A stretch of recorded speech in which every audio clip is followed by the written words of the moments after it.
Hi all. அதே வெங்காய சட்னி, தக்காளி சட்னி, தேங்காய் சட்னின்னு அரைச்சி போர் அடிச்சிடுச்சுங்களா? இன்றைக்கி நம்ம டிஃப்ரெண்ட்டான ஸ்டைலில் ஒரு வித்தியாசமான சட்னி செய்ய போகிறோம். ஆமாங்க, குடமிளகா சட்னி செய்ய போகிறோம். அதுக்கு வந்து ஒரு பெரிய சைஸ் குடமிளகா, ஒரு வெங்காயம், ஒரு தக்காளி, 2 பச்சை மிளகா, 2 காஞ்ச மிளகா, கருவேப்பிலை, கொத்தமல்லி இதெல்லாம் எடுத்துக்குவோம். இப்போ வந்து ஒரு வாணலில் வந்து 2 ஸ்பூனு உளுந்தை வந்து ட்ரை ரோஸ்ட் பண்ணிக்குவோம். கருப்பு உளுந்தாக இருந்தாலும் வெள்ளை உளுந்து எது வேணால் எடுத்துக்கலாம். அது ட்ரை ரோஸ்ட் பண்ணி எடுத்துடுவோம். அதுக்கப்புறம் ஒரு ஸ்பூன் எண்ணெயில் வெங்காயம், பச்சை மிளகா, காஞ்ச மிளகா அதெல்லாம் வதக்கிட்டு இஞ்சி அதையும் வதங்கினதுக்கப்புறம் குடமிளகாவை போட்டு ஒரு 2 நிமிஷம் வதங்கினா போதும், அது சீக்கிரம் வெந்துடும். அதுக்கப்புறம் வந்து தக்காளியும் வதக்கிடுவோம். இதுவும் வதங்கினதுக்கப்புறம் கருவேப்பிலை, கொத்தமல்லி இது எல்லாத்தையும் வதக்கிறதாங்க இங்கே ப்ராசஸ்ஸே. இது எல்லாத்தையும் வதக்கி நம்ம அரைச்சி தாளிச்சோன்னு வைங்களேன், அருமையான சட்னி தயார். குடமிளகா சட்னி செம்ம சூப்பராக இருக்குங்க. ஆனால் ரொம்ப தண்ணி சேர்க்க வேணாம், அதில் இருக்க தண்ணியே போதும். கொஞ்சம் மைல்டாக ஒரு அரை டம்ளர் 1/4 டம்ளர் தண்ணி சேர்த்தா போதும்.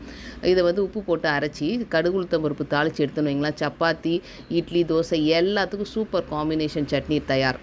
கண்டிப்பாக மிஸ் பண்ணாமல் ட்ரை பண்ணி பாருங்கள்.